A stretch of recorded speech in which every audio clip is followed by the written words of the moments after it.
Aportando Luz, episodio 63.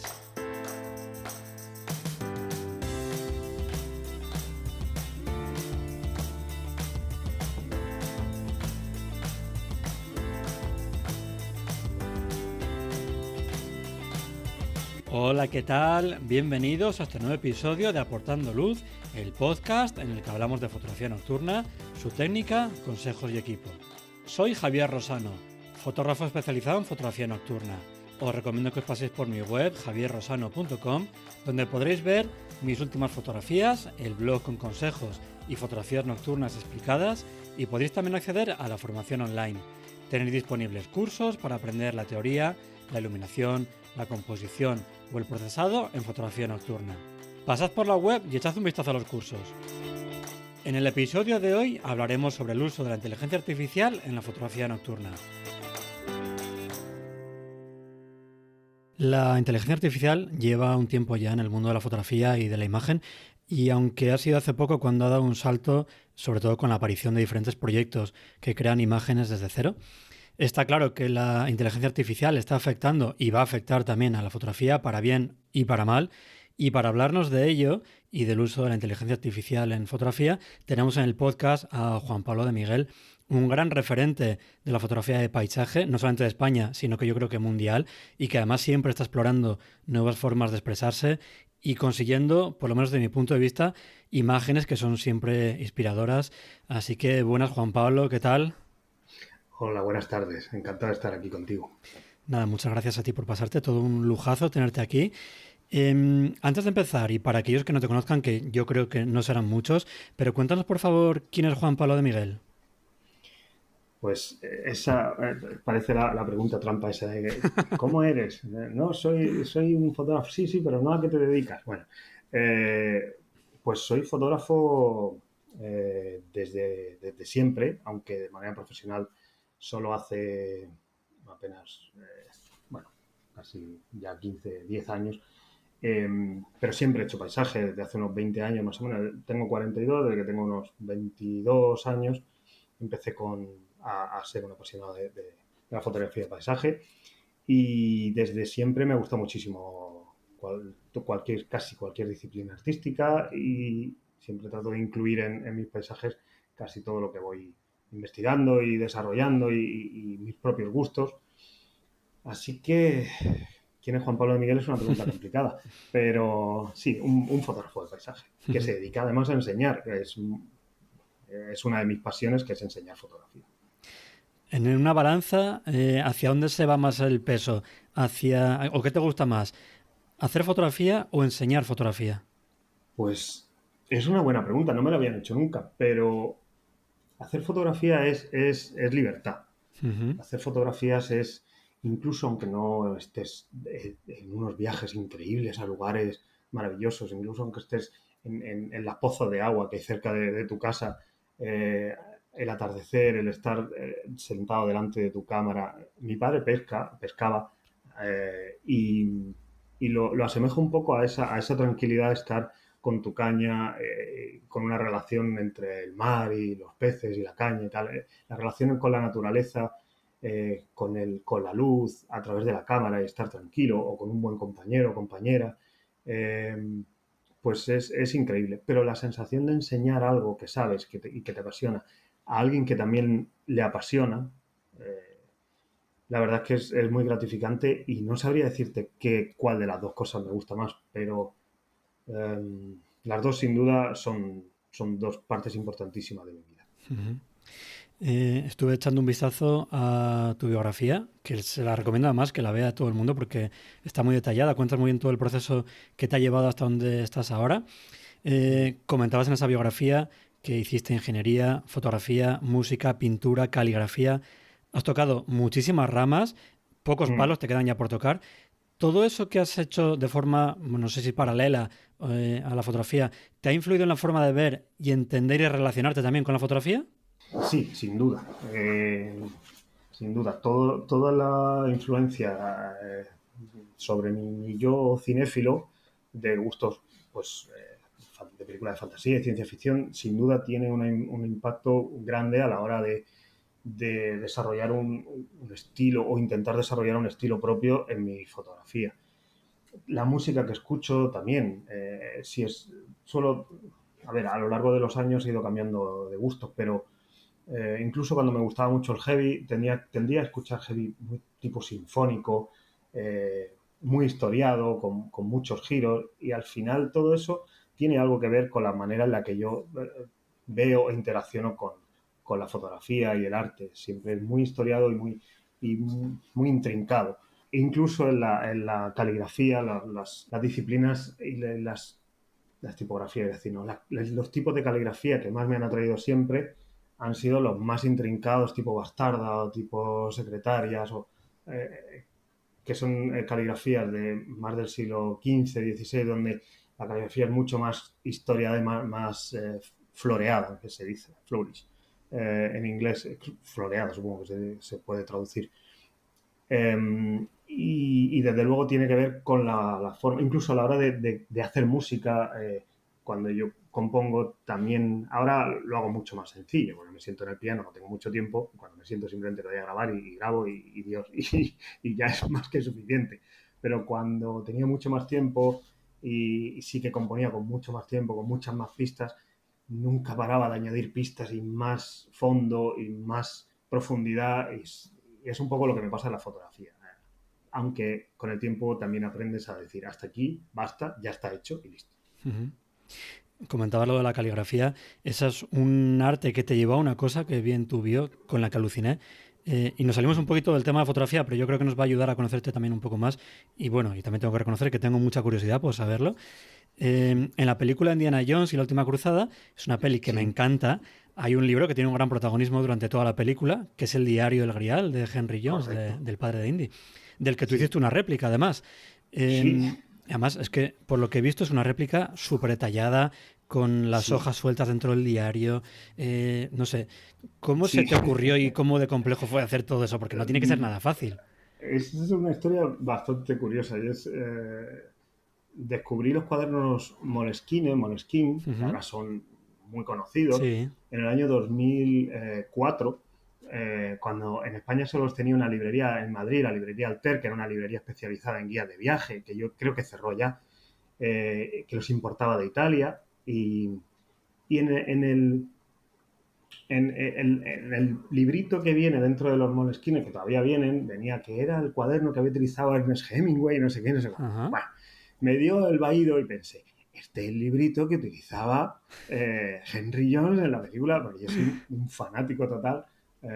Me encantan las películas de Indiana Jones, son probablemente mi película favorita de aventuras. Ujú. Y entonces, la última cruzada la habré visto 150.000 trillones de veces.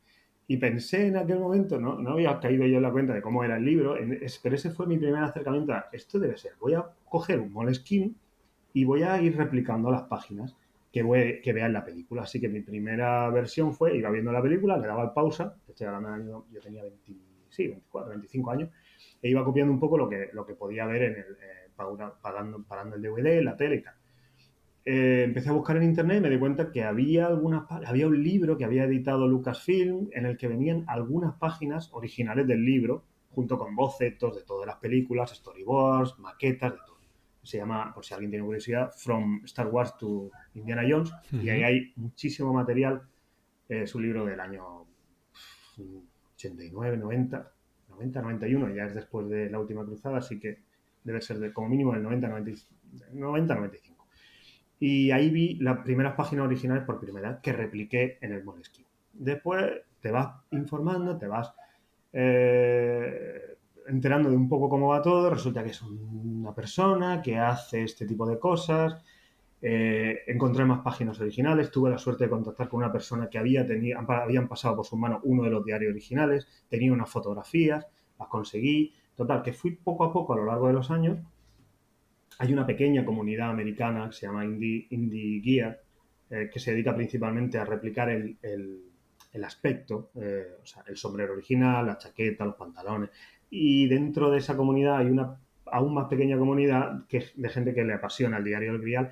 Uno había visto una página, el otro había visto en una Comic Con otra página, y así vas recogiendo información, resulta que este insert, que es lo que tú decías de las páginas Sí. que van incluidas, este insert resulta que viene de otra película que si te descarga la película y le das al pausa en el momento indicado, resulta que ves esa carta que luego Anda. puedes copiar para meterla en el diario porque se llama Harvest. Recogen cosas a veces de otras películas Ujú. de las mismas compañías y las meten ahí un poco para hacer bulto. Y total, es un proceso largo y complejo y al final terminé la versión casi definitiva en 2008, cosa que me ha puesto en contacto con algunos grandes amigos que sigo manteniendo y con una comunidad que nada tiene que ver con la fotografía, que se dedica al tema de las réplicas y, y estoy muy orgulloso de ese trabajo, la verdad. Tenía que ver también con la caligrafía, emular la caligrafía de la persona que hizo ese diario, los dibujos, luego te enteras de que ese libro, la persona que hizo ese prop que se llama, ese libro para la película, eh, se inspiró en dibujos que vienen del diccionario de arte, el diccionario de Ujú. arquitectura. Así que me compré esos diccionarios de arte, esos diccionarios de arquitectura. Da para un podcast en sí mismo Sí, ¿verdad? este proyecto porque es muy complejo y apasionante realmente. Pero sí, es uno de mis cosillas. Hago también mapas de Señor de los Anillos y cosas así. Jolín. Replico ese tipo de cosas. Cuando antes más, ahora un poquito menos. Pero sí, el mundo de la réplica y envejecido y cosas en papel me gustó muchísimo. Siempre ha sido uno de mis hobbies favoritos desde ese tiempo más o menos, de 2004 a 2005. ¿Y cómo te da la vida? Además, siendo que te dedicas a la Pues no fotografía me de da. forma, claro, porque haces réplicas, música, ahora también pinturas estaba Sí, haciendo. sí, hay que ir, como dice, peleando un poco la batalla. El que mucha abarca, ¿no? Un poco aprieta. Por ejemplo, la música llegó pasó en segundo plano ya con el Ujú. tiempo. Yo componía muchísimo antes, ya muy poco. Sí que llegué a hacer la banda sonora de un videojuego, de una aventura gráfica. Creo que fue más o menos por el año 2010, por ahí, 2008, 2010, más o menos durante 2 años de desarrollo. Pero no da tiempo a hacerlo todo, entonces hay que ir priorizando las cosas y hay que ir dejando de lado algunas con toda la pena del mundo, pero todo no se puede. De hace 3 años que nació mi hija y aún un poquito menos tiempo Claro. para dedicar a cosas que no son imprescindibles. Ujú. Entonces se van sacrificando algunas cosas que puede que vuelvan con el tiempo, seguro que vuelven, van volviendo y aparecen otras nuevas, como esto que vamos a hablar ahora, que parece que tiene que ver con mi trabajo y tal, aunque no necesariamente. Pero no es que me dé la vida, lo llevo todo para adelante, pero haciendo muchos sacrificios de muchas cosas que me gustaría hacer y Ya. dedicándole cada vez un poquito menos de tiempo y dejando las cosas un poco en stand-by para dedicarle más a las cosas más importantes, Ujú. como por ejemplo la familia y el trabajo fotográfico. Claro, por supuesto. Y dentro de toda esta evolución tuya, estás ahora terminando el tratamiento de una enfermedad que todos hemos seguido muy de cerca, gracias a la página que hiciste, el Fotógrafo Múltiple, Sí. donde dabas visibilidad a esa enfermedad, contabas tu punto de vista, cómo lo estabas llevando, qué fases tenía. Yo creo que la gente está muy interesada en saber tu estado actual, así que si nos quieres contar cómo estás más o menos en ese tratamiento, si estás ya pues prácticamente terminando, mucho mejor que antes. Hmm, pues sí, ha sido la sorpresa del año 2022. En enero más o menos me diagnosticaron el mieloma múltiple, que se llama, tiene un nombre bastante raro, y yo no tenía ni idea de lo que era. Es una enfermedad oncológica de la sangre y en el que la médula produce los componentes de la sangre en proporciones desproporcionadas, nunca mejor dicho. Ujú. Entonces, bueno, han sido unos 6 meses más o menos, 5 meses de tratamiento diferentes, ahora muy avanzado. La verdad es que es una maravilla cómo ha avanzado la medicina en este tipo de enfermedades. Un autotrasplante de médula, que es auto porque me han quitado células madre mías propias. Por suerte podía ser, no todo el mundo puede, a veces tiene que ser trasplante de otra persona. Ujú. Me han aniquilado mi propia médula, por decirlo así, arrasado mi médula, la parte defectuosa que estaba produciendo mal la sangre y me han vuelto a implantar mis propias células madre que han regenerado o están Ujú. en proceso de regenerar mi médula. Yo creo que con bastante éxito porque yo me encuentro muy bien muchísimo más recuperado y en general casi normal. Si me preguntaras ahora mismo cómo estoy, me encuentro fantásticamente bien. He vuelto a recuperar energía y en general optimismo y ganas y energía de hacer cosas. Vitalidad psicológica y mental, que quizás ha sido lo que más he echado de menos durante este tipo de tratamiento, en el que el tratamiento pues, con quimioterapia, inmunoterapia, te deja un poco flojo. Yo he sido siempre una persona muy curiosa y muy activa mentalmente y me notaba un poco embotado. Yeah. Ahora me estoy recuperando de nuevo psicológicamente, mentalmente para hacer cosas y estoy siempre bullendo de nuevo. Mi mujer me lo dice, ya se te nota mejor, ¿eh? Porque, oye, voy a hacer no sé qué, no sé qué. Se me ha ocurrido que no sé qué. Tiene más Y ya ideas estoy que otra vez tiempo, en... ¿no? Sí, siempre. Muchísimas más ideas que tiempo, tú lo has dicho. Pues nada, nos alegramos un montón de que estés mejor. Sí. Y normalmente en estos procesos, ¿no?, que sufrimos psicológicamente, físicamente, siempre necesitamos como una vía de escape. El hecho de ser fotógrafo, la fotografía, ¿te ha ayudado a llevar esto un poquito mejor dentro de lo malo que es esta situación? Sí, sin duda. La fotografía a mí, que soy un poco ratón de biblioteca, en su día, cuando empecé a hacer fotos más o menos, a tomármelo en serio, fotos más o menos hacemos todos, bueno, ahora mucho antes, pero bueno, yo nací en el 80, empecé a hacer fotillos y a hacer cositas a los 16, pero hasta los 18 me compré las reflex y tal. Eh, pero no fue hasta los 22, 24, como te decía antes, cuando la fotografía empezó a sacarme fuera de casa. Eh, Como ratón de biblioteca que soy, me gusta estar en el ordenador, con los libros, con las pinturas, con el no sé qué. Siempre encuentro algo que hacer en casa que me entretiene. Y me cuesta mirar afuera y decir, ay, voy a salir afuera a hacer no sé qué.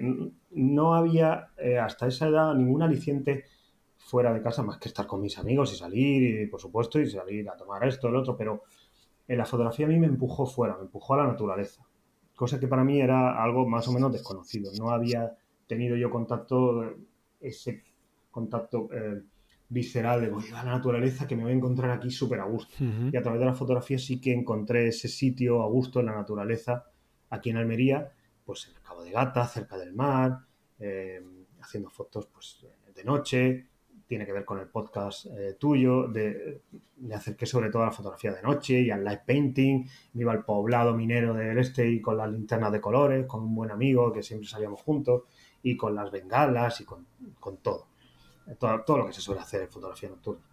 Y eso se ha replicado de nuevo ahora en la enfermedad. Cuando estás en casa y parece que no tienes mucho ánimo de salir, pues la fotografía te puede ayudar y es algo que si la gente que está escuchando, quien esté escuchando y esté en un proceso pues en el que no le parezca mucho salir de casa, ya sea porque está un poco deprimido, porque está en una enfermedad o porque tiene incluso a alguien en casa eh, que necesita cuidado. Hay infinitas variaciones y este proceso también me ha enseñado que no importa la edad, hay gente con distintos, pasando por distintos procesos a diferentes edades, algunos muy jóvenes he visto en el hospital, y la gente que esté pasando por procesos parecidos del tipo que sean, si la fotografía puede empujarlos a salir un poquito de casa cuando tengan un ratito, ya es una bendición porque vuelve uno un poco más recompuesto. Ujú.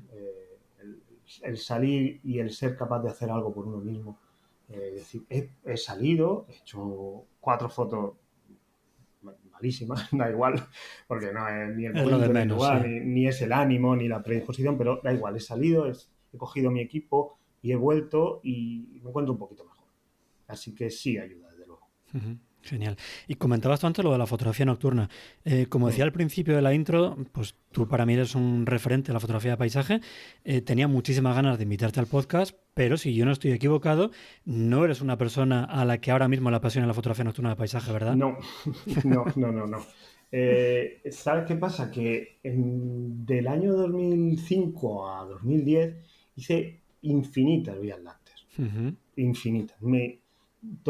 De hecho, hubo una época en la que salía con mis amigos, con mi grupo de amigos de aquí de Almería, antes de mudarme a Madrid, e incluso recuerdo hablar con mi colega fotero y después de tomar una copilla, bueno, uno bebía, el otro no, teníamos diferentes régimen oye, ya son las 1:30, vámonos, hombre, que os vais, qué tal, y cual. Y nos íbamos a hacer fotos después de salir un viernes, porque era absoluta obsesión. Sí. Salíamos y esto y lo otro. Y si estaba muy tapado, bueno, pues da igual, pues nos ponemos aquí y nos hacemos unos experimentos con las linternas y con las cosas. Entonces, no es que lo aborreciera, pero sí. no, no, pero sí. Lo que me ocurrió fue que después de hacer los primeros arcos, porque otra de mis pasiones de la fotografía es la panorámica, Ujú. y llegó un punto en el que dije, bueno, pues esto ya me ha dado todo lo que me tenía que dar. Yo soy una persona que enseguida necesita cambiar de ambiente. Quizá por eso no trabajo para una empresa, sino que soy autónomo. Y enseguida estoy cambiando de cosas. Y no te digo yo que no vuelva a hacer fotografía nocturna, porque, bueno, mola. Y es verdad que las lentes han cambiado muchísimo de las que utilizaba yo. Ahora hay lentes increíbles que yo no podía soñar en el año 2008. 14, 1,8 y cosas así, pero yo casi no tenía ni un 14. Pero mm, conseguí un poco lo que quería conseguir y dejó de interesarme. Ya. Y me pasé a otro punto en el que significaba un reto más profundo para mí, que durante un tiempo lo ha sido, lo fue y lo sigue siendo. Y ahora hemos llegado al siguiente paso y al siguiente reto, que es todo esto que se nos viene encima. Pero sí, efectivamente la fotografía nocturna fue muy importante para mí durante muchos años, unos 5 o 6, y luego se quedó ahí apaciguada, guardada en un cajón, no tirada, pero guardada de momento. Ujú. En cualquier caso, lo que decías tú, ha cambiado tanto los objetivos, los Sí, cuerpos, los trackers son más pequeños, o sea, tenemos ahora sí, sí, todo sí, mucho más accesible, mucho más fácil para poder sí. sacar mucha más chicha del Es cielo. cierto. Otra cosa que no publico y que es que cuando tú y yo nos conocimos, más o menos en el 2018, 19, Ujú. eh, le estaba dando bastante a la fotografía de cielo profundo. Me gustaba mucho. Pero no es un trabajo que yo considere, a lo mejor lo que digo no es una opinión muy popular, pero me resulta una fotografía poco creativa Sí, en la que es difícil poner algo de ti mismo. No se puede enriquecer porque entonces pierde la naturaleza claro, científica del asunto. eso es. Porque claro, muestras unas nebulosas que deben ser como deben ser. Hombre, yo he puesto esta nebulosa que es azul, la he puesto verde. Hostias. Claro, pero eh, se me hace un poco raro. Entonces el trabajo que tengo de cielo profundo lo he hecho por gusto mío, por aprender Ujú. con los trackers y toda esta historia. Tengo un telescopio y me gusta, y durante un tiempo me ha gustado, ahora lo tengo un poco más parado, pero no lo tengo publicado porque no representa tampoco mi estilo ni nada, es como el de todos los demás, Sí, como todo el que ves por internet, es una cosa que no tiene nada de especial de mío, es ujú. como todos. Claro, Pero no es sí, tan sí, personal, sí. no es personal, efectivamente, esa es la palabra. No, porque de hecho me cuesta que lo sea, porque pierde su naturaleza científica, que es Sí. como yo veo la fotografía de cielo profundo, más una fotografía científica que artística. Ujú. Eso es. Contigo yo creo que podemos hablar de muchísimos temas. De hecho, llevamos ya pues unos 20 minutos de episodio. Ya aún no hemos llegado al tema del episodio. Pero yo creo que esos son temas que ya se ha hablado suficiente en otros podcasts y creo que hay uno que nos puede aportar mucha luz, que es en la parte creativa, en la edición, por ejemplo, y algo que está de actualidad, como son las implicaciones de la llegada de la inteligencia artificial al mundo de la creación de imágenes. Pero antes de llegar a esa parte de inteligencia artificial, vamos a hablar de un pasito antes, un pasito previo en esa creación, que es la forma tuya de ver la fotografía. Tú siempre has defendido que el trabajo en Photoshop forma parte de ese proceso tuyo del trabajo de tus fotografías. ¿Por qué lo Uh-huh. ves así y cómo de importante es para ti esa fase de edición en tu flujo de trabajo? Mm, Mira, el otro día pensaba en ello. La piel de los fotógrafos como yo, que somos muchos, que empezamos a utilizar Photoshop para imprimir algo nuestro. Y no digo que no se pueda hacer con la cámara, pero Photoshop permite hacer cosas que no permite hacer la cámara, Ujú. sin desvirtuar la naturaleza fotográfica del paisaje. En la línea es difusa Sí. y ahora la línea ha saltado por los aires, pero ahora hablamos de eso. Eh, pero la línea de Photoshop es difusa entre desvirtuar la naturaleza del paisaje y no desvirtuarla, y dejar algo de uno mismo en el paisaje a través del procesado. Es importante para mí, lo ha sido siempre, y los fotógrafos como yo, que apostamos por ello desde hace mucho tiempo, hemos recibido críticas de gente que no veía la posibilidad. De hecho, era muy común y sigue siendo, aunque esa ya es totalmente estéril. Si ayer era estéril, hoy es directamente absurda. Eh, ¿Hasta dónde se puede editar? Y era, bueno, brillo y contraste. Pero más no. ¿Cuánto es más? ¿Qué es más? ¿Cuánto? Y reducir el ruido. Y hacer esto. Claro, para mí es importante porque me permite dejar algo de mí respondiendo a tu pregunta, que me lío, me permite dejar algo de mí en mi fotografía. Ujú. Yo dejo algo de mí cuando hago la foto y dejo otro poco mientras la proceso. Porque siempre he considerado, siempre, incluso cuando revelaba en Carrete, mucho antes de Photoshop, eh, siempre he considerado que la fotografía no parecía estar terminada cuando estaba hecha en la cámara. Ujú. Necesitaba algo más. Eso lo aprendí muy bien cuando a mí me enseñaron los efectillos que se podían hacer en el laboratorio de solarización y algunas cosas así, en el que se podía cambiar el aspecto de la fotografía que tomaba la cámara. Siempre entendí que la cámara tenía unas peculiaridades, porque yo tenía una cámara reflex que era una V1, pero mi profesor que me estaba enseñando, que era un alumno del colegio mayor en el que yo estaba, eh, tenía otra cámara y el aspecto de su lente, de su cámara, era diferente. Ahora también, incluso en las distintas cámaras, también es diferente. El perfil con el que la cámara... Hombre, es que Canon tiene mejores colores, es que Sony no sé cuánto, es que... Parece ser que la cámara hace algo que escapa a nuestro control. Y no es cierto. El control lo tenemos nosotros en la cámara, pero luego en el procesador. Siempre ha sido así desde el negativo. Los fue cuando pasamos al digital y siempre he considerado que la fotografía no estaba lista hasta que el fotógrafo la revelaba. El límite, ¿dónde está? Que puede ser tu siguiente pregunta. Era mi siguiente pregunta, sí. Claro, ¿dónde está el límite de la edición? O de Yo tu siempre edición. de mi edición, en general de la edición. Mira, acabo de terminar para los que estén escuchando y estén esperando el fallo del concurso del Epson Pan Award, ya debe quedar muy poquito. Eh, Acabo de terminar el juicio es un poco, el enjuiciamiento de 2000 y más de 2200 fotos, Uf. eh, mucha tela. Yo siempre, una de las cosas, considero cuatro factores. Si técnicamente es correcta, si compositivamente es correcta, si la edición es correcta y si la foto dice algo. Ujú. Esas cuatro cosas son las que yo veo en cada una de ellas muy rápido, porque al final te acostumbras a hacerlo muy rápido, pero técnicamente está bien, quiere decir, técnicamente has fallado o lo has clavado, que no esté desenfocada, que no tenga problemas técnicos. La composición, siguiente, para mí es esencial. Es una buena composición. Has compuesto lo que tenías delante correctamente o tenías algo increíble delante pero lo has liado. Has hecho un horror. Luego, el procesado. ¿El procesado ayuda a la fotografía o la estropea?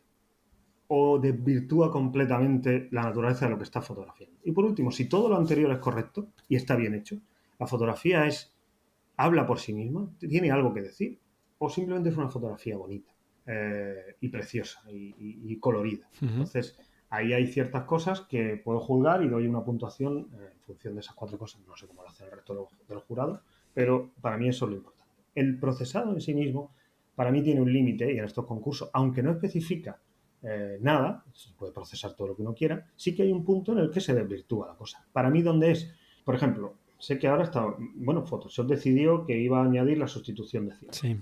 ¿La sustitución de cielo es una herramienta más? Sí, pero hay un problema con la sustitución del cielo, que es el mismo problema que tiene la inteligencia artificial. Haces pasar por real un momento que no es real. Y además, ya no es solo eso. El problema es que además al sustituir el cielo suele cambiar todo el aspecto de la fotografía y nada tiene sentido. Por lo tanto, incluso la persona, cuando eres fotógrafo, te das cuenta, pero incluso la persona que no es fotógrafo, no tiene idea de cómo se ha hecho una fotografía, mira una fotografía y piensa, aquí pasa algo raro. Sí, no sé por Yo qué, no sé lo pero... que es, sí, pero algo raro le pasa. No sé qué pasa. Las sombras no están, la temperatura de color no es la adecuada. Incluso cuando lo haces muy bien, los composites de gente que me viene a la cabeza ahora que se llama, de hecho, la propia persona que puso de moda la palabra composite, con quien compartí también premio en algunos concursos, que lo hace extremadamente bien. Son fotografías que las ves y dices, no es real. Entonces, ¿dónde está el límite de un procesado. Cuando el espectador percibe esa fotografía como irreal. Ahí es que te has pasado de pueblo. Ya te has ido un paso más allá de lo que debía. Ujú. Para mí, y lo comento muchísimo en los talleres que doy a los alumnos que tengo, el procesado es una capa que debe ser invisible, totalmente invisible. No puede ser el protagonista de una fotografía. No debe verse. Es como un maquillaje de un Ujú. chico o una chica Sí, que vas a fotografiar o que incluso sales por la noche. sí. No quieres que la persona que se te acerca a la barra diga, joder, qué bien maquillada vas. No, no, fíjate qué guapa eres. O sea, esta belleza es natural. No, no quieres que la persona se fije en tu maquillaje, ni si vas a hacer una fotografía, bueno, si es de un maquillaje, evidentemente sí, pero bueno. El procesado debe ser igual. No quieres que el espectador de tu fotografía, o no debes querer, lo que le impacte sea el procesado, sino la fotografía. Entonces, cualquier procesado que tenga más protagonismo que la fotografía en sí, es que es excesivo. Normalmente, la sustitución de cielos o la aurora por aquí y tal, acaba teniendo un impacto excesivo de ese punto de irrealidad que hace que ya no se perciba la fotografía como real, sino que algo raro pasa o fíjate qué luces, o al final acaba siendo un fotógrafo de luces, Ujú. de, de espectros luminosos. Sí. Entonces, es un poco difícil, no tengo una respuesta yo para todo y no es siempre en todas las fotografías, pero en general esa es un poco la guía personal en la que yo tengo. Cuando el procesado es demasiado protagonista, es que ha ido demasiado lejos. Ujú. Vale, yo creo que entonces está más o menos claro. Y justo con eso que hablabas antes de cambiar cielos, de montar diferentes fotografías, ahora estás publicando unos trabajos que defines como experimentos de hiperfoto artificial que están dejando a todo el Sí, mundo alucinado y con el culo torcido. Eh, Cuéntanos qué es son una para la gente que no buena los haya expresión esa. visto y qué te ha llevado a crear esos paisajes que parecen como de sacados de cuento, ¿no? Sí, esa es justo la palabra, sacados de mí. Ujú. Esa es quizá la clave de este asunto. Hay un momento cuando vas creando imágenes basadas en fotografías. Yo tengo un trabajo un poco más artístico y siempre me ha gustado la parte artística de la fotografía, en el que estás atado a la fotografía en sí misma y con el tiempo aprendes a esto que te acabo de decir, a no ir un paso más allá porque desvirtúas la naturaleza fotográfica Ujú. del sitio y la naturaleza fotográfica de la obra. Que utilizo así palabras que parecen un poco rimbombantes, pero en realidad no deja de ser que si te pasas empieza a ser una obra artística y deja de ser una fotografía. Sí, Ese es un poco el debate sí. constante. Eso ya no es fotografía, ¿eso qué es? ¿Eso es arte digital? Da igual. Eh, pero sí, hay un punto en el que la fotografía deja de ser fotografía. Y para mí no tiene mucho sentido, porque si haces fotos es para mantenerlas dentro del aspecto fotográfico. Y que alguien cuando la vea diga, qué foto más increíble. No diga, vaya procesado guapo. Ujú. Entonces, para explorar esa vía, yo llevo varios años ya, al menos tres, haciendo experimentos con modelos de inteligencia artificial, que ahora la única diferencia que hay, bueno, ha habido muchas diferencias, pero antes quizá a la gente le suene Google Dream, son modelos de inteligencia artificial que mezclaban imágenes en las que se podían hacer cosas diferentes Ujú. y siempre me ha gustado mucho. Ahora, respecto a lo que tú has dicho, parecen sacados de cuentos, parecen sacados de mi interior, de algo que quiero mostrar y no está atado a la fotografía en sí misma. Es un tipo de creación digital que parece fotografía, pero no lo es. Es fotorrealista y representa lugares y momentos y formas que no existen en realidad. Y es totalmente apasionante y totalmente sorprendente. ¿Y eso está hecho a partir de fotografías tuyas o está también basado en inteligencia artificial? Hay bastantes formas de llegar a resultados, bueno, bastantes. Yo voy explorando cuáles son las formas de hacerlo, porque a mí me interesa el resultado fotorrealista de esas inteligencias. Estas inteligencias generan imágenes de todos los estilos posibles y más allá de lo que a uno se le pueda venir a la cabeza. En mi caso, yo por suerte estoy indexado dentro de esos modelos. Como trabajo más o menos, ha sido una sorpresa realmente, pero parece ser que mi trabajo es conocido a nivel de Internet, de Ujú. la burbuja de imágenes, y entonces yo estoy indexado. Y puedo hacer que el modelo actúe según mi propio estilo, porque Ajá, estoy dentro del modelo. Al menos que yo haya comprobado de 2 de ellos.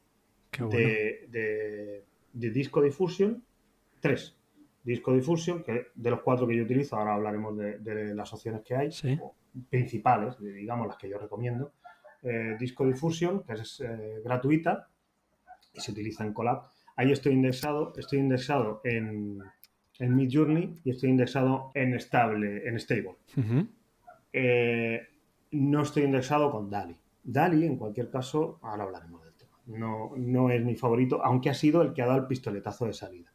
Aunque hay mucho más tiempo atrás. Pero esto ha sido, digamos, el que se hace viral ha sido DALI. Sí. No sin razón, pero ahora hablaremos del asunto. Fotográficamente, al poder forzar los modelos a que actúen según mi propio estilo, mi propio estilo de mis propias imágenes, es una ventaja, pero no quiere decir que personas que quieran generar fotografías fotorrealistas no puedan hacerlo. Eh, la guía en la que estoy trabajando enseñaré cómo hacerlo, e incluso basarse en estilos de otros fotógrafos que les gusten y hacer el trabajo suyo personal. Ujú. La otra vertiente es basar las imágenes en variaciones de tu propio trabajo, que eso también se Ujú. puede hacer. Le doy al modelo, le doy de comer una imagen mía y le pido modificaciones sobre ella. Hay distintas formas de hacerlo, más literal o menos, más artístico o menos. Dalí, por ejemplo, lo hace de forma absolutamente literal. Le borro una montaña y le digo, pinta un elefante. Borro la montaña y pinto un elefante.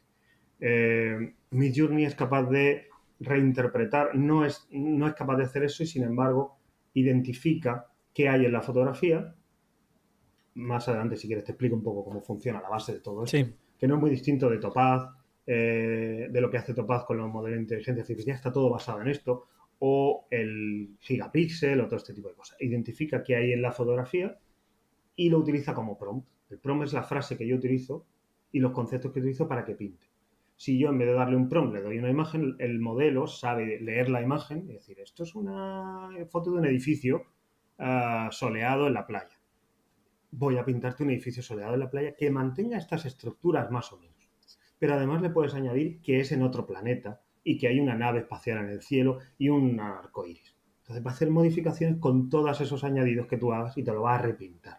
El cómo acabe eso con un resultado más o menos fotorrealista o más pictórico o no es cuestión de ir aprendiendo ingeniería del prompt. Es cómo comunicarse con la máquina para que haga lo que tú quieres. Ujú. Esa es la nueva profesión, si me preguntas también, de los próximos 3 años. Ujú. ¿Quién va a ser más especialista en comunicarse con estos modelos? El traductor, ¿no? De lo que tú tienes en El mente traductor, a la máquina, sí. exactamente.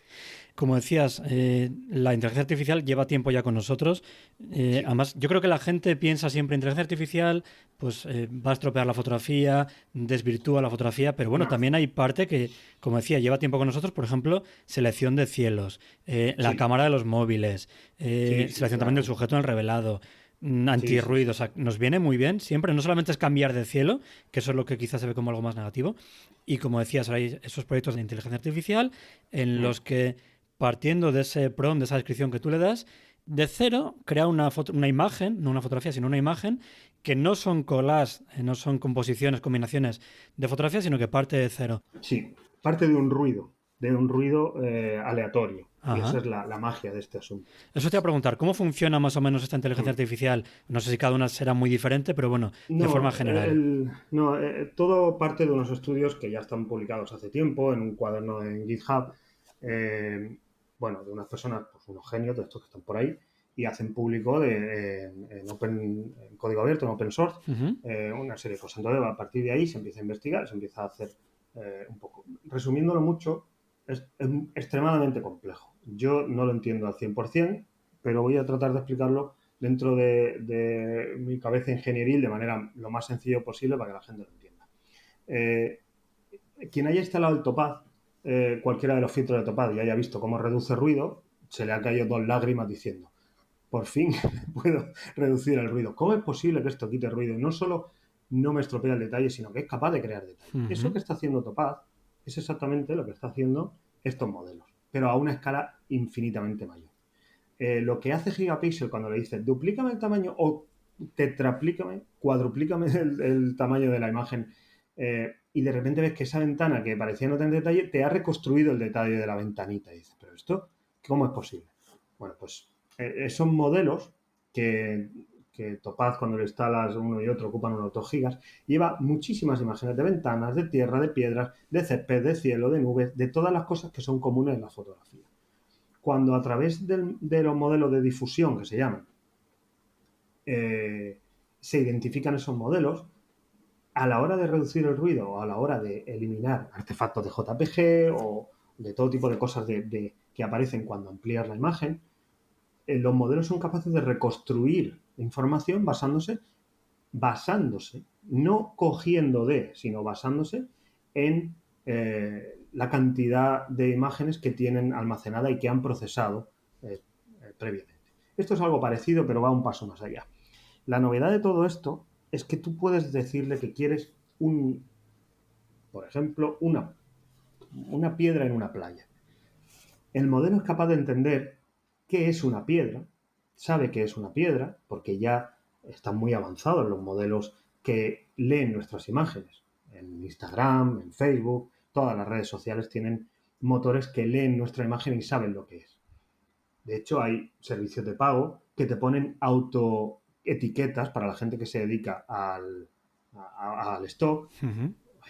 Voy a subir al stock 250 imágenes, no voy a poner etiquetas. Entonces hay servicios que leen la imagen y dicen, sé lo que hay. Esto es piedra, playa, edificio, alto, Nueva York, no sé qué. ¿Cómo has sabido ponerme? Porque lee la imagen. Bueno, pues esto es esa tecnología con otra, todo aplicado junto y con millones, billones de imágenes, normalmente de 512 por 512, son cuadradas, por eso DALL-E tiene esos problemas para sacar imágenes que no sean cuadradas, y es capaz de saber qué es una piedra y pintarla. ¿Con qué aspecto? Bueno, si quieres una piedra al estilo de Rembrandt, yo tengo un montón de cuadros de Rembrandt. Puedo recrearte una piedra, porque puedo leer en los cuadros de Rembrandt dónde hay piedras y saber qué estilo pintaba Rembrandt las piedras. Así que te la voy a recrear aquí. Así que las posibilidades son infinitas. ¿Cómo lo hace? A partir del ruido. Es la base es una imagen de ruido electrónico, y a partir de ahí empieza a buscar en el ruido eh, coincidencias. Y va limpiando el ruido, igual que hace Topaz el de Noise, limpia el ruido y dice, uy, tengo que pintar piedra. Y ha dado otra pasada de limpieza de ruido, y ahí en esa mancha tengo que pintar piedra. Y otra pasada de ruido, y en esa mancha que ahora parece más una piedra, sigo pintando detalles de piedra. Pues imagínate eso, que en vez de ser una piedra son me tienes que pintar la insoportable levedad del ser, como el libro. Y el modelo sabe lo que es insoportable, levedad y lo que es el ser. Tiende a imaginar esos 3 conceptos absolutamente abstractos y a darte una interpretación suya que tú puedes además ir modificando, porque de lo que te da puedes coger el SID, que se llama, que es la base del ruido, modificarla. Todo esto tiene una interacción con la máquina que hay que aprender a hacer. No es simplemente escribo y me da una imagen. Eso es cierto, pero es la imagen que el modelo quiere. ¿Te acuerdas cuando tú cogías la cámara y le dabas al botón y te daba una imagen? Era la que tú querías, ¿no? Es la que la máquina quiere. ¿Cuánto tiempo lleva hacer que la máquina obedezca tu visión? Un tiempo. Tienes que saber los parámetros, tienes que saber que hay otro tipo de filtros, que hay un trípode, que hay larga exposición.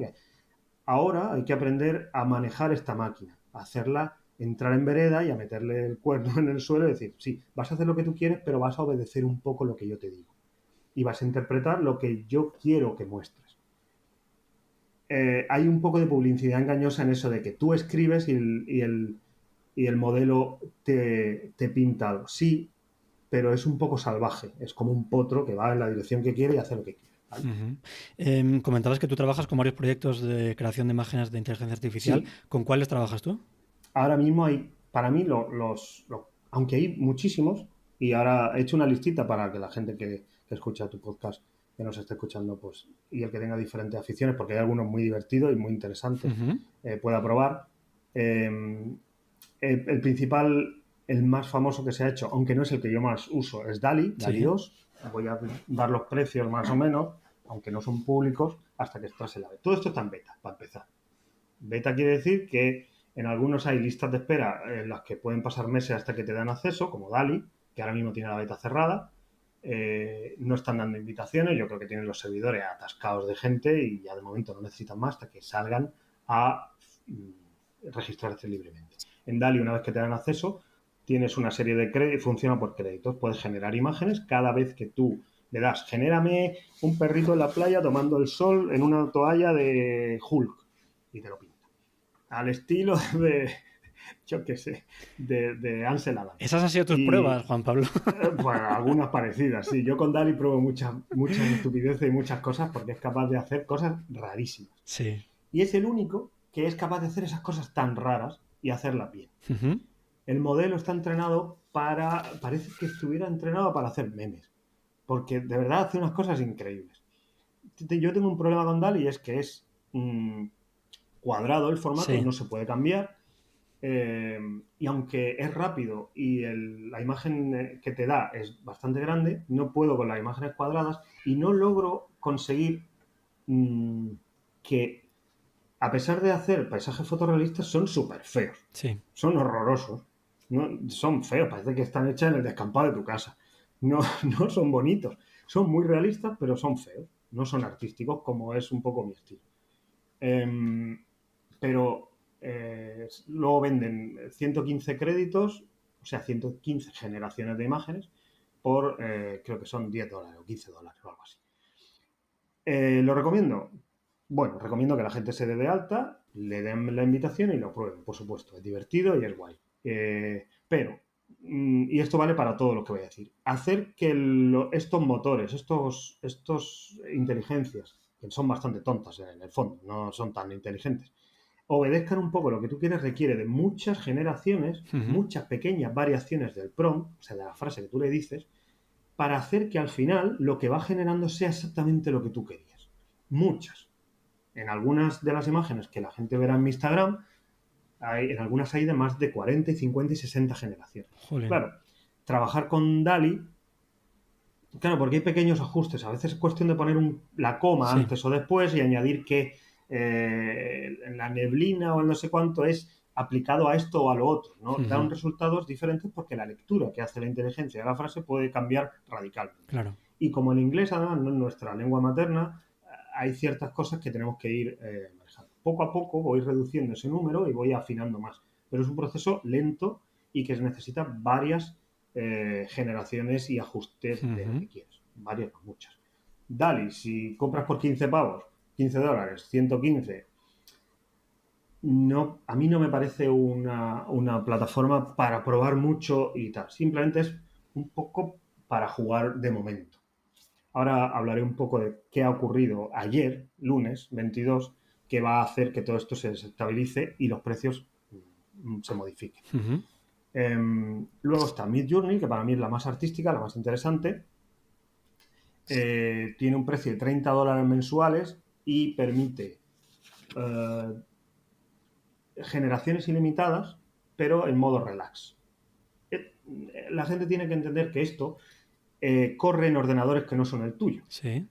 ¿Vale? Con unas tarjetas gráficas a las que nosotros no tenemos acceso porque son increíblemente caras. Si Ujú. a alguien que sabe de ordenadores le parece que la 3080 de Nvidia le parece cara con 12 GB de RAM o con 16 GB de RAM, porque vale 1000 pavos, estas tarjetas que se llaman Tesla y corren estos ordenadores, en estos servidores, hablamos de miles de dólares y estos servicios nos dan acceso a ese hardware para poder utilizar esto, porque se necesita una potencia tan brutal cada vez que nosotros queremos interpretar una frase que no lo podemos correr en nuestro ordenador. Así que lo que pagamos es tiempo de uso de esos servidores, Ujú.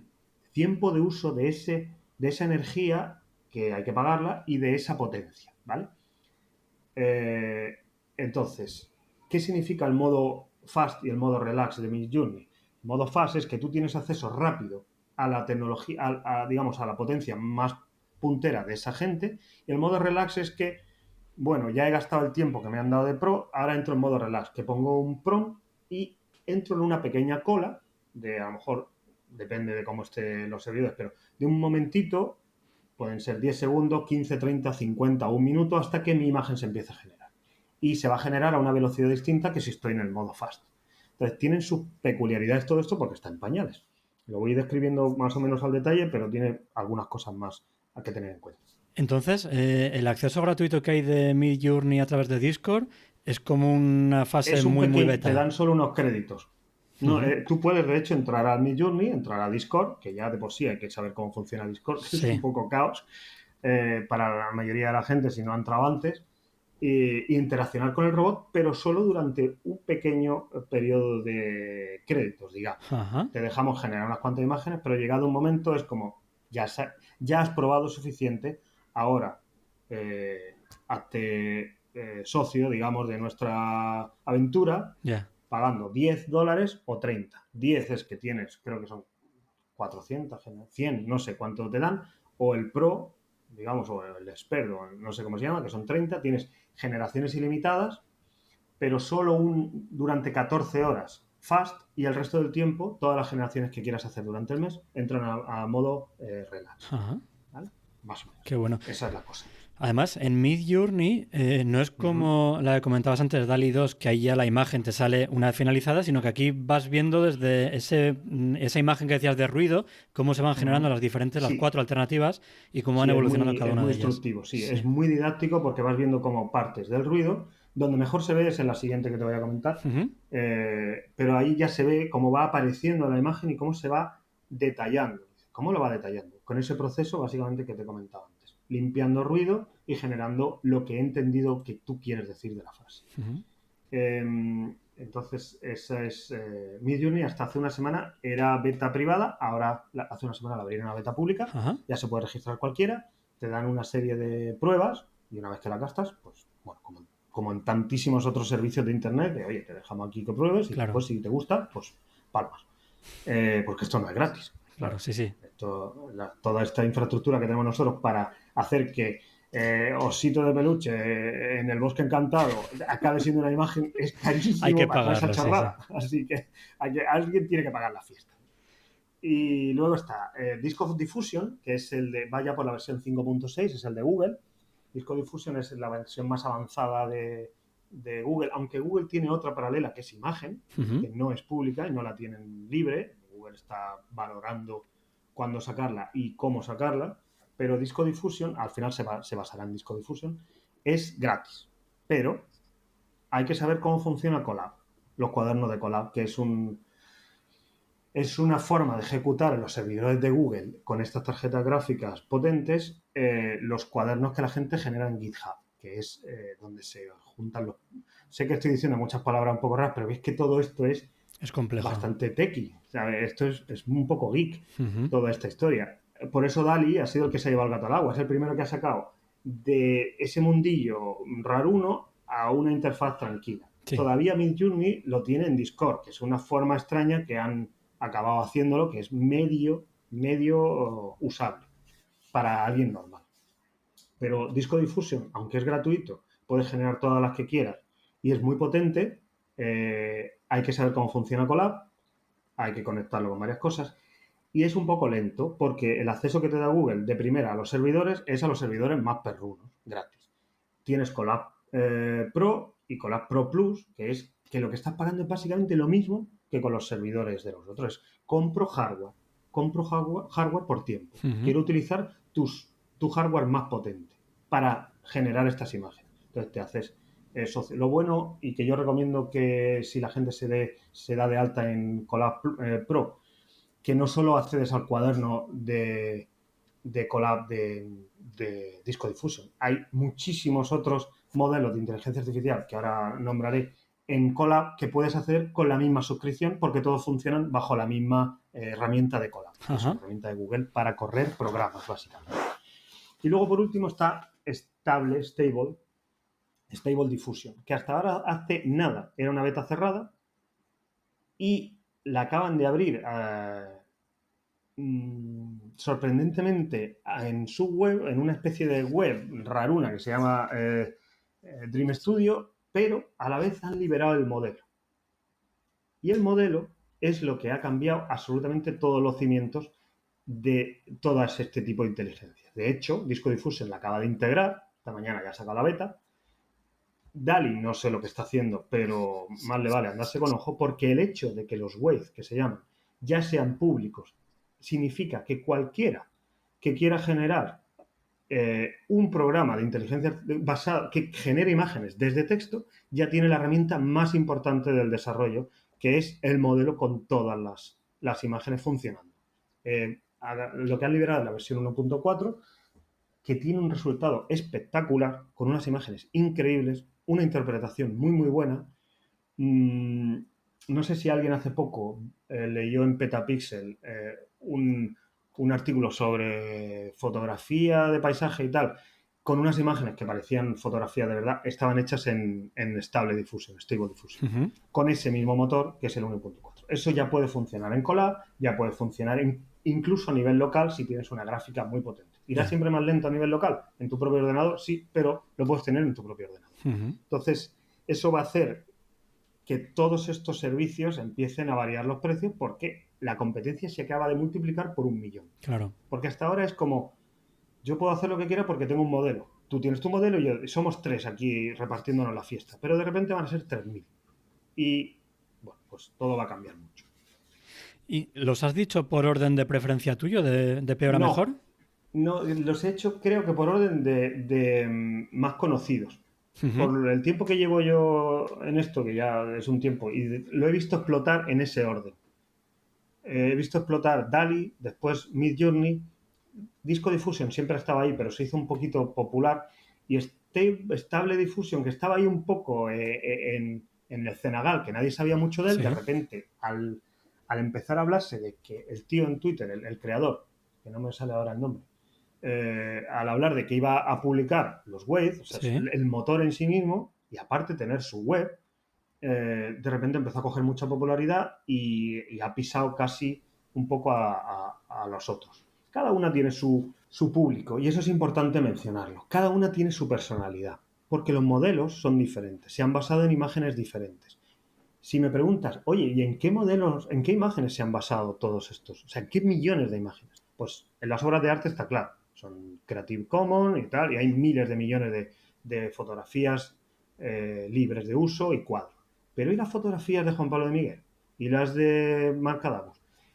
Tengo la sensación, que no sé si debería decirlo, no sé si lo mismo estoy infringiendo cualquier cosa un poco extraña, pero me da la sensación de que 500px y Flickr tienen mucho que ver ahí. ¿Vale?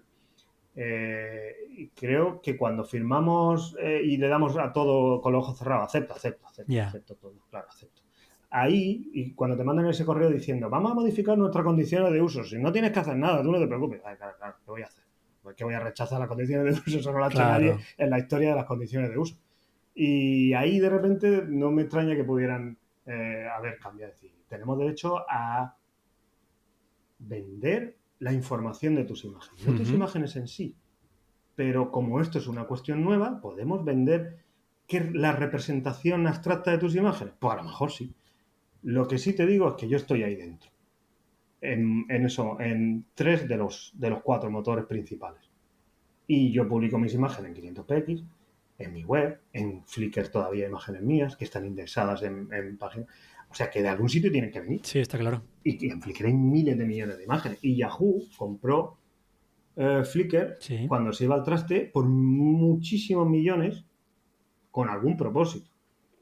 Y una de dos, o eran los usuarios, el banco de, o sea, la lista de usuarios, el volumen infinito de usuarios, Sí. o era el volumen infinito de las imágenes. Probablemente las dos cosas. Sí, algún interés tendría que tener por ahí detrás. Algo, porque le costó una millonada cuando Yahoo tampoco estaba muy a flote. Y luego hay pues muchas más. Tengo aquí una listilla de cosas. Por ejemplo, hay uno muy divertido. Por ejemplo, el Textile Diffusion genera patrones para ropa basados en prompt. Entonces, está especialmente entrenado en que los patrones sean reproducibles y encajen luego entre ellos. Ah, mira. Todo esto funciona en Colab. Por ejemplo, el Medieval Diffusion es un modelo entrenado en, desde un prompt, desde una frase, generar ilustraciones medievales de libros de horas y de libros antiguos pintados de manera de ese tipo de cosas. Para la gente que le guste el pixel art, como a mí, y ese tipo de arte tipo Monkey Island.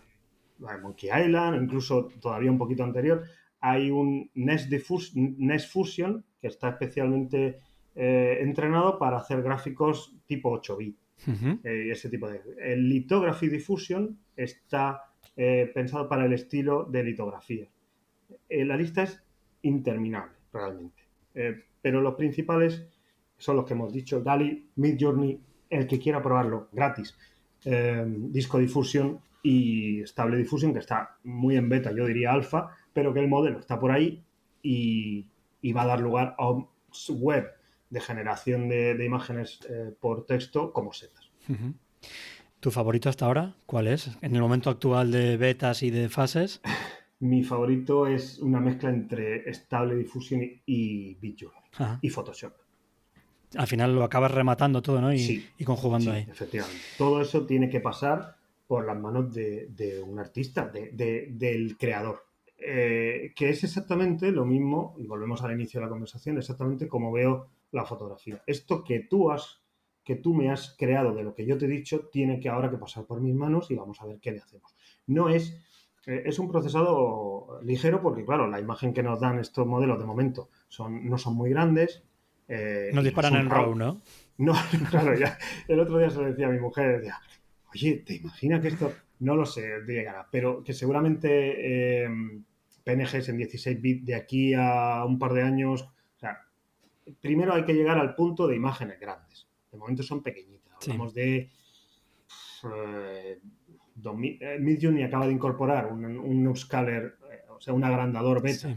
que da imágenes de 1,5, 2 megapíxeles. Hablamos de 2000 por 700, Full HD y para de contar, ¿vale?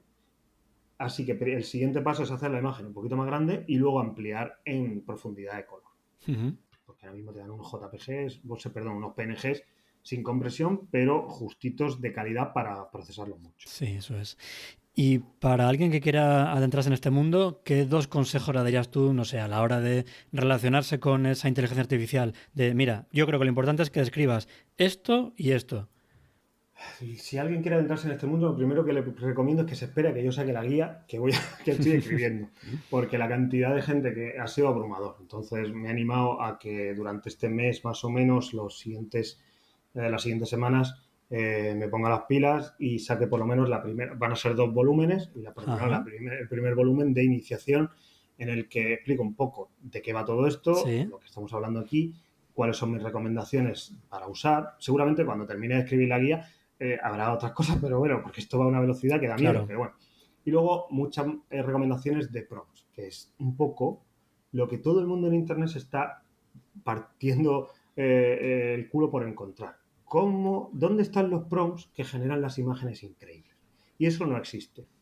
Es como decir, ¿cuál es la cámara que me tengo que comprar para hacer las fotacas? ¿Vale? O el botón del Es procesado. exactamente igual. Sí, es increíble cómo volvemos siempre a lo mismo. Claro, que usas Photoshop. ¿Qué plugin utiliza? Me mandan a mí cada 2x3 en correos o conversaciones en Instagram. Porque la percepción es que hay un botón mágico que hace las fotacas, o en este caso, las piezas estas artísticas increíbles. La realidad es que hay que ir poquito a poco. Y es un proceso cuasi artesanal, dígito artesanal. Hay que ir poco a poco. Entonces, mi recomendación es que empiecen dejándose llevar por lo primero que se les venga a la cabeza y familiarizándose con cuál es el estilo al que tiende a ir esa inteligencia que están utilizando, ¿vale? Ese proyecto, sea stable, o sea, es que no sé cómo llamarlo, Stable Diffusion o DALL-E. ¿Hacia qué tiende? Y luego ir corrigiendo esa tendencia natural por ejemplo, DALL-E tiende a hacer imágenes, si no le especificas mucho, muy poco pictóricas, muy realistas. Sí. Y determinadas cosas que le pones tiende a hacerlas en blanco y negro, no sé por qué. Dependiendo de... Entonces hay que ir generando varias opciones. Disco Diffusion tiende a hacer cosas extrañísimas y tiende a meter tentáculos por todas partes. No sé por qué tampoco. Acaban apareciendo tentáculos de todos lados. Y Midjourney tiende a hacer todo hiper fantástico. súper fantasioso. Todo, como te descuides, te están metiendo unos flares de color cian y Sí. unos cielos verdes y unas cosas. Y dices, pero a ver, ¿de qué estamos hablando? Lo comentaba antes y hay muchas veces que parecen escenarios de Monkey Island Sí, sí, sí. por los colores, la Y mezcla de colores que tiene, súper sí. artístico. Sí, el color es muy particular, Sí. tiende a mezclar siempre dorado con verde, tiene una tendencia a utilizar siempre una combinación de colores muy, muy monótona. Entonces hay que ir forzando a que los Ujú. colores. Primero te familiarizas un poco, vas probando cosas que se te ocurren. Jesucristo comprando en el supermercado. Eh, yo es que tengo aquí cosas delante. La bola del mundo metida dentro de una hamburguesa de McDonald's. Ese tipo de cosas, por estrambóticas que parezcan, van dando resultados y vas Ujú. viendo qué tendencia tiene. Y luego ir haciéndose una pequeña base de datos que yo incluiré en los libros en los manuales que escriba de los artistas, que pueden realmente tener un impacto real sobre el estilo final de esa obra. Y luego cómo conseguir, probablemente ya sea el volumen 2, resultados fotorrealistas.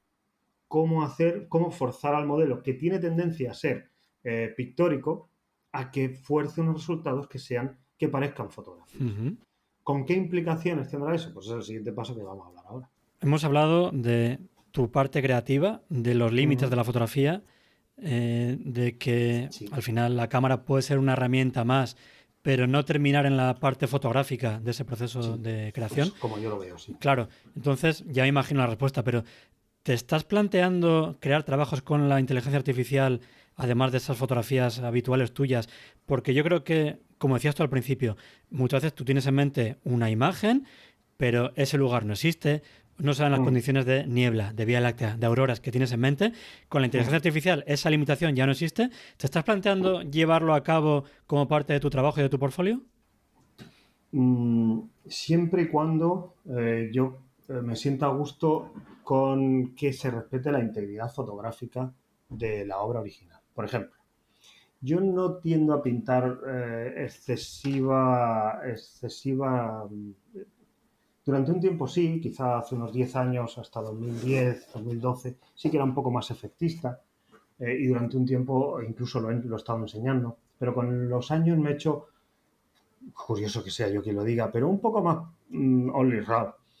Eh, no only raw, pero sí intento mantener la fotografía un poco más en su sitio y dejar espacio para otras disciplinas más artísticas que ahora están emergiendo. Ujú. Entonces, si a mí me cuesta meter artificialmente, puedo pintar una niebla, puedo coger un pincel de Photoshop de niebla, puedo acentuar una niebla que existe, ¿vale? Que es sencillo. Una niebla que existe y que la cámara la ha captado de manera un poco difusa, puedo darle un poco más de presencia. Sí. Ahora con la inteligencia artificial puedo coger una montaña que no tenía niebla y añadirle la niebla. Niebla real. De manera que en Photoshop es muy difícil de hacer y queda raro. Ahora lo puedo hacer de manera indistinguible de la realidad.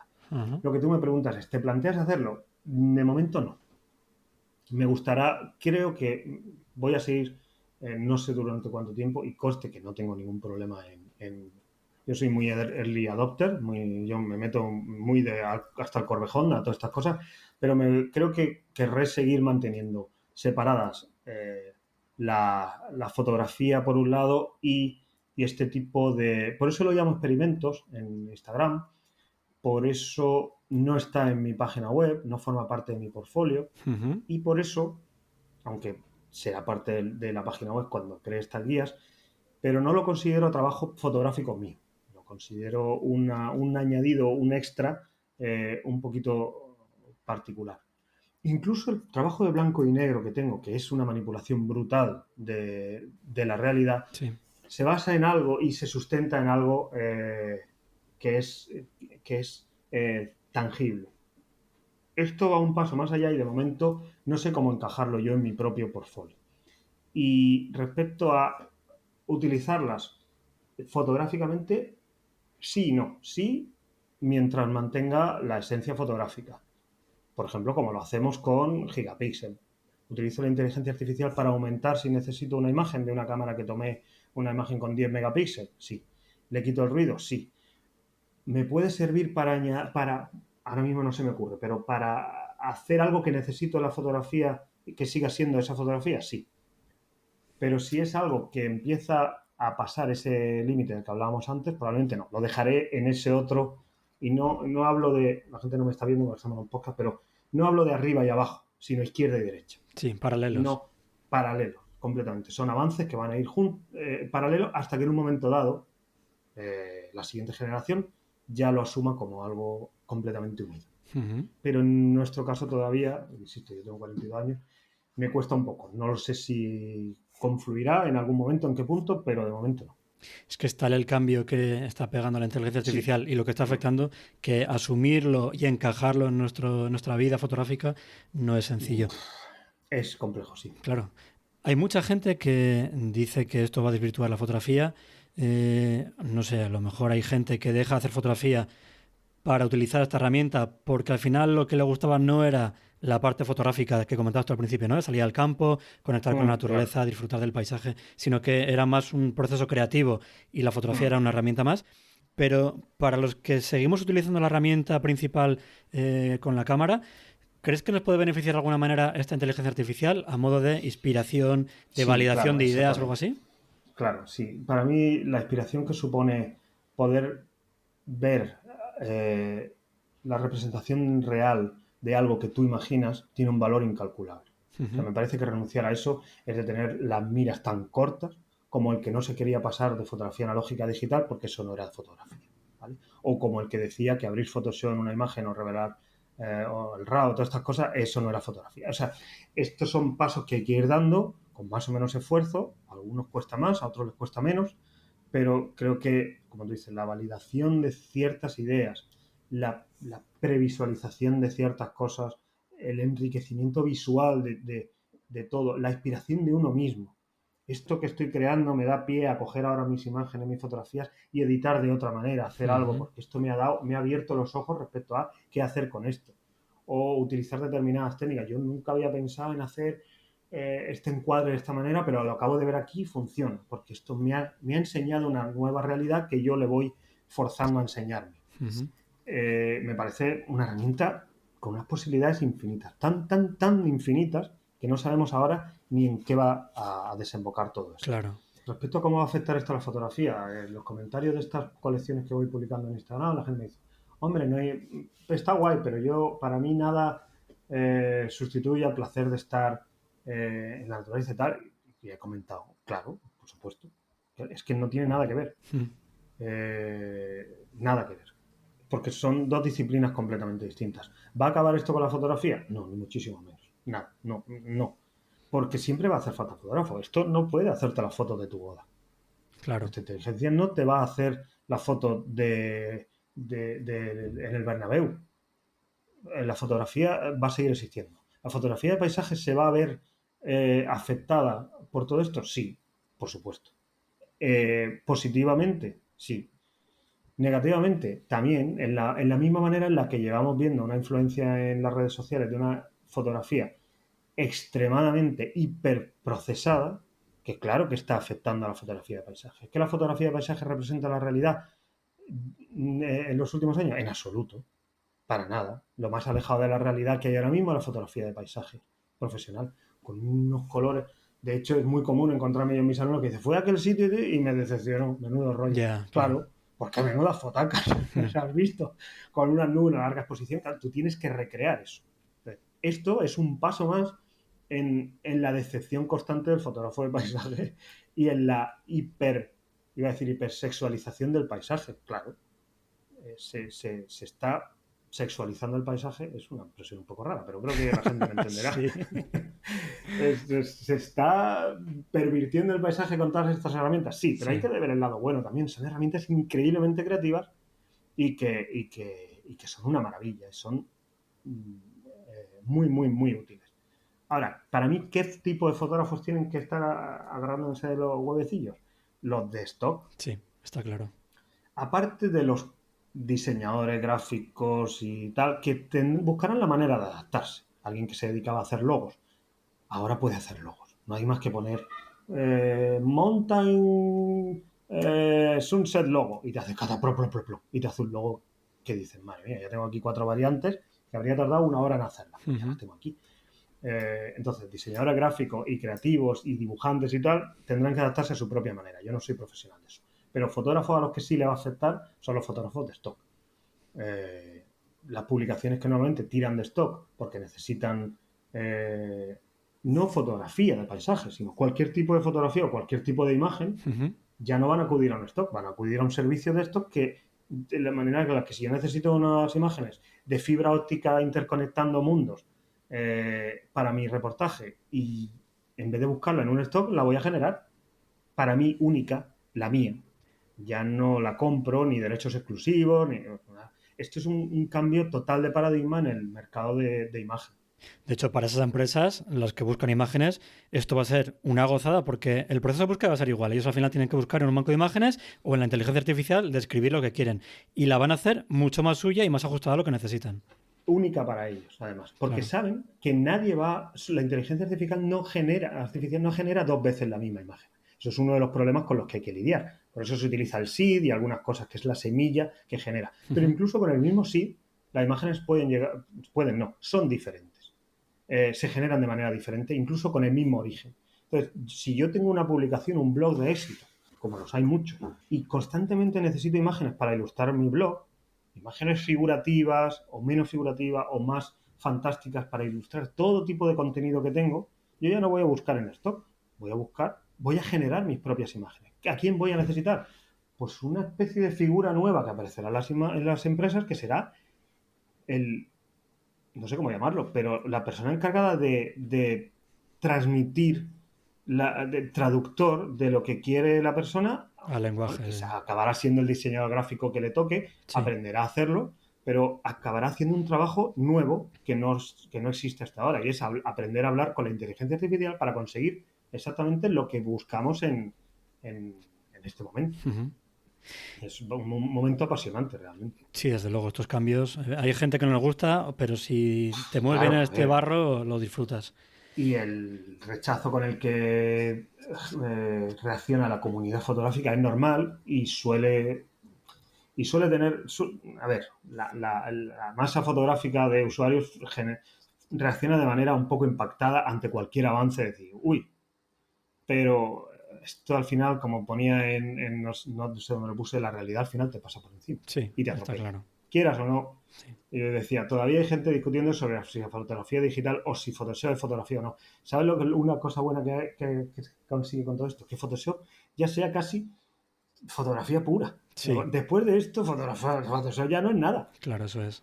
Porque, vamos, Te se cambia el nos punto de viene vista. el cielo sobre nuestras cabezas, que decías. Tal cual. Y saliendo ya para terminar de este mundo de la inteligencia artificial, comentamos que estamos creando al final de la nada escenas, localizaciones, situaciones que no existen. Para eso hace falta mucha imaginación. ¿Con qué das de comer a tu imaginación para poder desarrollar nuevos paisajes? Pues más o menos es lo que comentábamos antes. Intento ver, bueno, soy muy aficionado al cine, soy aficionado a la lectura. He vuelto recientemente a leer literatura fantástica que había abandonado ya desde la adolescencia, había acabado un poco cansado, pero últimamente he vuelto. Durante mucho tiempo leí novela histórica, que me gustaba mucho, de ficción y no ficción, principalmente de no ficción, y así, ya que te entretienes, pues aprendes algo de historia que nunca está mal. Ujú. Y últimamente, pues mira, ahora después de 10 años de la gente diciendo, te tienes que leer El nombre del viento, El nombre del viento, El nombre del viento. Pues nada, me estoy leyendo El nombre del viento, que bueno, está bien. Si alguien lo quiere leer, es entretenida, es un tocharraco, pero bueno, se deja leer, tipo Harry Potter, cosas así. Ujú. Ligerita y divertida. Pero es un tipo de lectura inspiradora, porque es mundos fantásticos, en los que ocurren cosas eh, que no ocurren en el mundo real. Así que siempre es inspirador. Cine de aventura, cine de ciencia ficción. Ahora hay muchísima opción, incluso demasiada, en todos los streaming. Acaban de estrenar, que todavía no lo he visto, La Casa del Dragón de Juego de Tronos. Me gusta mucho este tipo de series. Ahora queda poquito para el estreno del Señor de los Anillos. Ujú. Va mucho también con mi estilo de fotografía muy visual, muy espectacular. Así que lectura y cine para mí son las fuentes principales de inspiración. A veces estás Ujú. viendo en la tele algo en un anuncio y también, como todo esto puede funcionar incluso en plataformas móviles, porque como lo que genera la imagen no es tu ordenador ni tu móvil, sino que es un ordenador que está en la nube, pues coges tu móvil, abres Discord y pones señora que se tropieza en la calle y pisa a un perro y el perro le dice, señora, por favor, y yo qué sé, y te enseña cosas y dices, hostia, tío, chaval, la que se nos viene encima, macho. Sí, sí, además de ahí, de eso que te sale, vas evolucionando, metes una Claro, modificación más, otro apaño más esa es la clave. y no terminas Ese es el nunca. mejor consejo que le podemos dar a la gente que quiere empezar. Que entienda que esto es un proceso de creación, de creación, como decía antes, artesanal. Ujú. No es pongo una frase y esto me ha dado esto. Y repito la frase y me va a dar otros 4 resultados, pero van a ser similares. Persona en una cueva de goma, dentro de un globo, yo qué sé, con una luz en el pie. Y dice, joder, la luz en el pie no funciona. O molaría con otra luz en el pie, con 2 luces en los pies y otra, o con una luz detrás, o sin luces, no. Y el globo es rojo, uy, qué cosa más rara, no, el globo no funciona, lo cambio. Entonces vas transformando la imagen de la que partes en algo que finalmente tiene sentido para ti y lo haces tuyo. Ujú. Muy bien. Vale, ya por terminar, que al final llevamos 1 hora y 20 de podcast. El em, podcast más pesado de la historia de los podcasts. no te creas, si me aguantan a mí en todos los episodios, ya Está aguantan bien, lo que ¿no? sea, hombre. Claro. Quería comentar que hace ya unos cuantos años estuve en un curso tuyo de procesado Uh-huh. y donde demostraste que no solamente enseñas cómo es el flujo de procesado tuyo, cómo hay que procesar, sino también el por qué la opción que tú escoges para hacer un paso cualquiera es la mejor manera de hacerlo. Sí. Para mí, ese fue un curso de procesado súper recomendable y con el que además se da un gran salto en el procesado de tus fotografías. Si alguien quiere aprender contigo, ya sea de procesado, de composición, de revelado o de cualquier otra cosa, ¿cómo lo puede hacer? Pues a partir de septiembre vuelvo a la carga, esto me encuentro un poquito mejor, ya lo iré retomando poco a poco todo, el trabajo, los alumnos, las clases. Entonces volveré a dar de alta en mi web la sección de academia, donde la gente puede ver el tipo de formación que ofrezco y más esto de que estamos hablando de las publicaciones o los libritos, o no sé cómo llamarlo, Ujú. las guías de inteligencia artificial que también crearé la página probablemente esta semana y ahí pueden ver un poco todo lo que ofrezco. Lo que creo que diferencia un poco el aprendizaje conmigo es, aparte de lo que tú has dicho, que te agradezco mucho tus palabras, la forma de enseñar o los años que uno lleva dedicado a esto también, supongo que al final se nota, es la modalidad de aprendizaje de coaching, que viene a ser un aprendizaje a largo plazo, lo que se llama formación continua, en vez de coger y soltarte un resumen muy frondoso de todo lo que sé y machacarte el seso, de manera que tú luego tengas que masticar eso y tragártelo. Hay gente que puede y gente que no. Sí. Entonces, de la gente que no y que poco a poco me iba cogiendo otra clase y otra clase, surgió la idea de ¿por qué no hacemos una formación continua? Que es 2 veces al mes, una semana sí, una semana no, o semanalmente, depende de la persona lo que quiera. Y vamos viendo todo esto de manera mucho más orientada específicamente a ti, a tus necesidades, a cómo necesitas tú, a cómo lo ves. Y, y creo que ese es un éxito y grandes fotógrafos que ahora mismo están destacando muchísimo a nivel nacional con su trabajo de paisaje y algunos de no paisaje, de retrato y de social, han aprendido o siguen aprendiendo conmigo. Algunos llevan 2 años ya y algunos un poquito más y ha sido un cambio no solo por el tiempo, sino por la manera en la que ven la fotografía, la manera de aproximarse a la fotografía desde el momento de la toma hasta el procesado, la presentación, incluso la página web, Ujú. cómo presentar todo el trabajo de manera rotunda, de manera fina y personal. Y ahí lo tendré todo, sí. Muy bien. ¿Y eso lo pueden encontrar en tu página web? ¿Que cuál es? Sí, en mi página web, www.juanpablodemiguel.com. Ujú. Y ahí en realidad hay enlaces. Con que busquen Juan Pablo de Miguel en Google debería salir la primera opción. Y ahí pueden ver el resto de mis redes sociales. Estoy en Instagram, bastante activo, aunque tengo rachas, pero principalmente en Instagram es donde está todo el mundo y ahí suelo publicar. En Facebook, publico algunas cosas, pero bueno, Facebook se ha quedado un poco ya de abuelos. Así que Instagram casi también es donde están los padres y los chavales se han ido a otros sitios ya. El TikTok, A no estoy TikTok, en sí. TikTok. No estoy ni en TikTok ni en alguna otra que escuché ayer en la playa unas chavalas al lado y decían, ponlo no sé dónde. Y dije, madre mía, estoy viejo ya. ¿Por Twitter andas? En Twitter estoy, pero me resisto. Me resisto porque el pozo de odio me puede. Ya. No puedo con Twitter. Y mira que me da pena porque me gusta mucho, pero me invade el odio generalizado de Twitter, entonces me cuesta mucho publicar en Twitter. Porque además es más adictivo, hay que estar mucho más pendiente, todas las menciones, toda la historia. Instagram es un poco más, va más conmigo. Publico mis cosas, Ujú. respondo de manera. Y queda todo un poco más ordenadito. Twitter es un poco más caótico. Sí. Pues sí que estoy, pero no lo. Vamos, está ahí. Además, estoy desde hace muchísimos años, pero no lo tengo. Para mí, Instagram es casi la red social ahora mismo que más utilizo. Ujú, genial. Pues nada, os recomiendo que le echéis un vistazo a su web, que le sigáis en redes sociales para ver todos los trabajos que hace, estos experimentos que hablábamos antes de las mezclas de inteligencia artificial, todo ello cocinado con Photoshop. Y nada, de verdad me ha encantado charlar contigo, que te hayas pasado por el podcast. Mil gracias, porque para mí ha sido todo un honor tenerte aquí y poder disfrutar con toda esta luz que nos has dado sobre las inteligencias artificiales y estas nuevas formas de crear imágenes. Así que nada, Juan Pablo, muchísimas gracias de verdad. Muchísimas gracias a ti y a toda la gente que nos escucha. Un abrazo. Un fuerte abrazo, hasta luego. Y hasta aquí este episodio en el que hemos hablado de la inteligencia artificial y la fotografía nocturna. Si os ha gustado este episodio, suscribiros para no perderos los próximos capítulos y si queréis colaborar para que el podcast llegue a más gente, os agradeceré vuestros me gustas, valoraciones y comentarios. Muchísimas gracias por escucharme y por vuestro apoyo. Hasta el próximo episodio.